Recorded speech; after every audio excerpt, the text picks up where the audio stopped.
का क्वेश्चन है ना। तो सबसे पहले इन टेक्स्ट ये आपका जो क्वेश्चन है, हम सबसे पहले एक क्या कह रहा है कि आपको एक टेबल के ऊपर वायर रखनी है और वो जो वायर होगी वो सर्कुलर शेप में होनी चाहिए। तो सबसे पहले देखो हम लोग एक टेबल बना लेते हैं।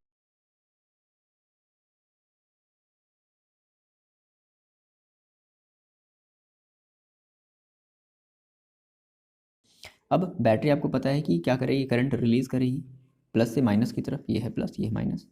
ये करंट एक इसमें इस वाले ब्रांच में करंट यहाँ से इंटर करी और इस तरीके से ट्रैवल करती हुई इस वाले ब्रांच में आएगी।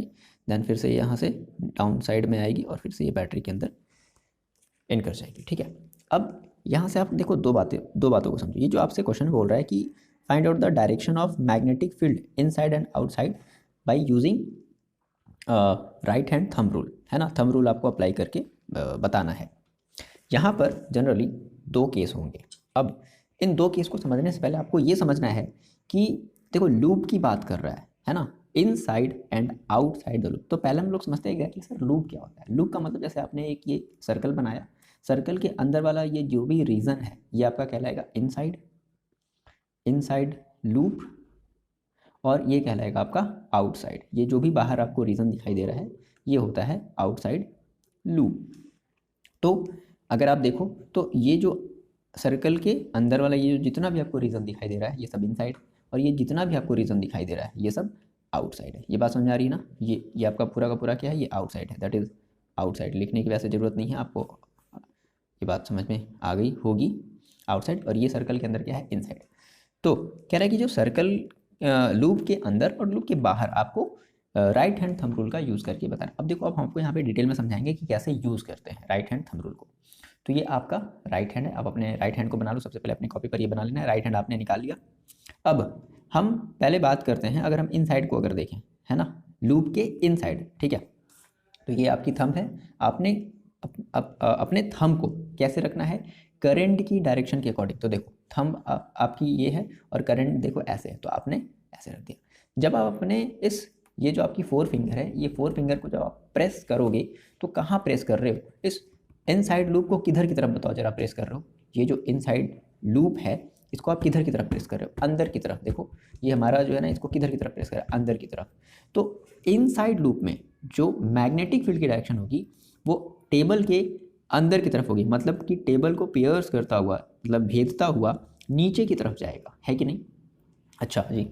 अगर हम आउटसाइड लूप की बात करें तो इसी फिंगर को जब आप ऐसे करके जब ऊपर की तरफ लाओगे तो देखो ये जो आउटसाइड वाला रीजन है, तो इस आउटसाइड वाले रीजन को हमारी जो मैग्नेटिक फील्ड लाइंस है वो भेदते हुए ऊपर की तरफ आएगी, है ना, अपवर्ड डायरेक्शन में आएगी। बात समझ आ रही है। चाहे आप यहाँ से भी ले लो ना, आप यहाँ पर चलो रखो, तो यहाँ पर आपको थंब को ऐसे रखना है। मान लो थंब ऐसा नहीं कर सकते तो आप अपने कॉपी को ही क्या कर दो, पलट दो। देखो ये चीज़, तो अब थंब देखो ऐसे हुए। सेम वही बात अगर इस वाले ब्रांच से भी आप कर रहे हो, तो जो मैग्नेटिक फील्ड है इनसाइड द लूप, मेरी बात को जरा ध्यान से सुनो, इनसाइड द लूप वो इनसाइड है, मतलब टेबल के अंदर की तरफ है।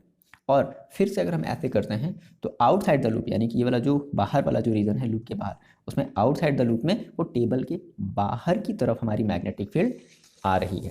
तो क्या बताओगे, देखो यानी कि हम एक मैग्नेटिक फील्ड लाइंस बना लेते हैं कुछ इस तरीके से, है ना। ये हमारा है, टेबल से बाहर की तरफ आया और लूप के अंदर टेबल के अंदर चला गया इस तरीके से।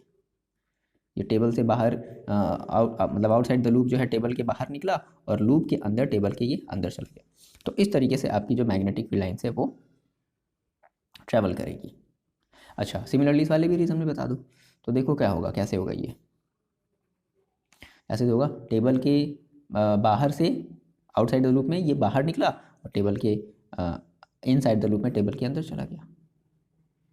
ये बात समझ आ रही है ना। इस तरीके से आपकी ये मैग्नेटिक फील्ड लाइंस चलेगी। ये आपका हो गया फिगर। और लिखने वाली बात है तो आप बता दोगे कि अकॉर्डिंग टू, आपको रूल अप्लाई करने आ गया, तो according to right hand thumb rule, right hand, I hope कि आपको ये सब सारी चीज़ें दिख रही होंगी। राइट हैंड बहुत ज़्यादा छोटा नहीं होगा, राइट हैंड थोड़ा बड़ा लिख लेते हैं। राइट हैंड थंब रूल क्या होगा, आप पहले बता दो कि देखो इन साइड द लूप, हम पहले किसकी बात कर रहे हैं बच्चे, इन साइड द लूप की बात कर रहे हैं कि इन साइड द लूप में जो मैग्नेटिक फील्ड की डायरेक्शन है वो कैसे होगी।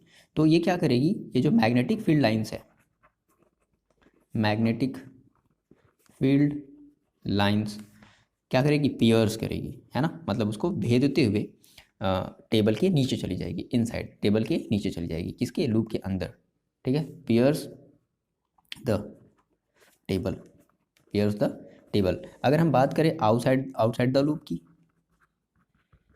आउटसाइड द लूप की अगर हम बात करें तो ये क्या होगी, ये जो हमारी मैग्नेटिक फील्ड लाइंस है वो टेबल के ऊपर आ रही है। आउटसाइड लूप में देखो एरो का निशान कहाँ है, टेबल के ऊपर आ रही है, तो आप क्या कहोगे, अपीयर्स, यानी कि जो मैग्नेटिक फील्ड लाइंस है that is magnetic field lines appears to emerge out. क्या हो रही है ये बच्चे, इमर्ज आउट हो रही है, मतलब ये बाहर की तरफ आ रही है, कहाँ से, फ्रॉम द टेबल, टेबल से बाहर की तरफ आ रही है, कैसे, आउटसाइड वाले में। ये आपका इस क्वेश्चन का एक्सप्लेनेशन था। आप प्लीज़ कमेंट करके बताओ कि सर अभी भी मेरे को राइट हैंड थंब रूल लगाने नहीं आया। और देखो अगर नहीं आया तो प्लीज़ एक बार फिर से आप रिपीट करके देखो, देन अगर फिर भी नहीं आता है तो प्लीज़ आप मेरे को कमेंट करो, मैसेज करो, आपको बहुत सारी बातें पता है कि आप मेरे को कहाँ कॉन्टैक्ट कर सकते हो। क्लियर है बात, अंडरस्टूड।